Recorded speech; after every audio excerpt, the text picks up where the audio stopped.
Индиядагы тропикалык циклон Роану өз мүнөзүн көрсөтүп жатат. Циклон 24 кишинин өмүрүнө зыян келтирди. Ал эми жабыркагандардын санын айтпай эле коелу. Азыр өлкөнүн борборунда абанын температурасы плюс 50 градусту түзүп жатат. Ошол эле учурда тропикалык циклон Индиянын чыгыш жээктерине шамал жана катуу жаан алып келди. Жаан-чачын ысык болуп жаткан аймактарга жетеби же жокпу белгисиз. Анда эмесе азырынча 27 майга карата Борбор Азиядагы аба ырайы менен тааныша алыңыздар. Аны мен Гүлүм Эркинбек кызы кененирээк айтып берем. Саламатсыздарбы? Кытайдын Аксу шаарында күн ачылып, кез-кези менен асманды булут каптап, абанын температурасы 27 градуска көтөрүлөт.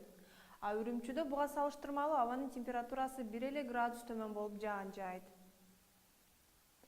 Ал эми Казакстанда жаан жаай баштайт.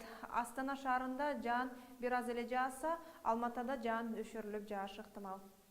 Өзбекстандын Фергана өрөөнүндө эртең жаан чагылган менен коштолот. Ташкентте күндүзү күн ачык туруп, кечинде жаан жааса, Нукус өрөөнүндө абанын температурасы 34 градуска чейин жылыйт. Ал эми Туркменстандын Дашогуз өрөөнүндө жааган жаан эртең токтойт. Ал эми Ашхабад шаарында абанын температурасы 34 градуска көтөрүлөт. Тажикстандын кээ бир аймактарынан жаан-чачын таркай элек. Душанбеде жаан бир аз басаңдайт, а Хорок өрөөнүндө күн ачык болот. Ходжент шаарында жаан чагылган менен коштолот.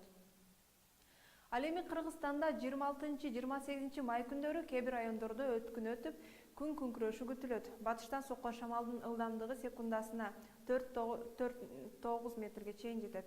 Ал Сокөл акваториясында 15-20 метрге чейин жетиши күтүлүүдө.